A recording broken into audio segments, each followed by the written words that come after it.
Welcome to Texas Tech TV from the College World Series in Omaha, Nebraska. I'm Jamie Lent along with Mike Gustafson. Well, Mike, the Red Raiders are here in Omaha, one of the final 8 teams standing.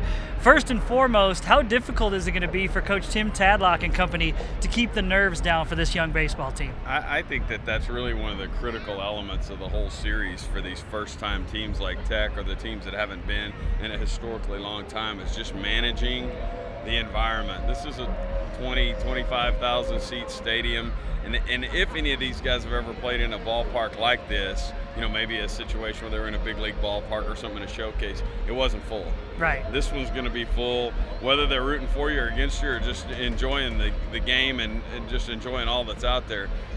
The kids have to handle that environment, and it's a difficult thing. Typically, first-time teams up here don't do that well. Well, you mentioned Chris Sadberry there. He'll get the start against TCU on Sunday. What do you think Coach Tadlock and company see from him that gives them confidence for him to throw them out there in this first game? I think it's veteran presence. I think there's a steadiness. Obviously, you're dealing with Friday night caliber stuff, and that's something that you would say is reflected from not only the scouts and the people who drafted him in the 6th round, but in his recent performances. He's just kind of a calm, and he's a cool and calm veteran guy, a 4th-year junior, and if anyone on this staff is built for it, it's him. Well, when you look at TCU, they've kind of changed things up with their pitching staff. Brandon Finnegan's been their Friday night starter all season long. He threw really good against the Red Raiders when they faced off in Fort Worth. But Preston Morrison will get the start against Texas Tech. Do you think that changes anything for the Red Raiders? And why do you think Jim Schlossnagle decided to go with Morrison? It's an interesting deal, and Finnegan's had a little bit of a shoulder ding here late in the season, but he was outstanding in the Super Regional.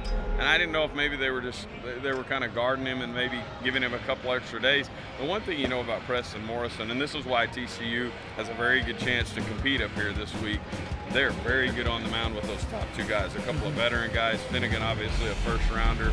Morrison, a guy who's probably won nearly 30 college ball games. So you're dealing with big-time stuff in Finnegan, but in Morrison you're dealing with a guy who's kind of calm and steady. And so, that was an interesting move, and I thought, because Tech got to Morrison early this year in Fort Worth in a way that nobody else has. Yeah, and so you kind of think it's almost like Schlossnagle sitting there and do it to him twice, and it might give him a little bit of calm and a little bit of a good vibe, the Red Raiders, and that they did well against him as opposed to Finnegan, because Finnegan was dominant against the Red Raiders. Don't forget to join us for the broadcast on Sunday, a 1:30 pregame start time. Red Raiders and the Horned Frogs live from the College World Series right here on the Texas Tech Sports Network from Learfield Sports.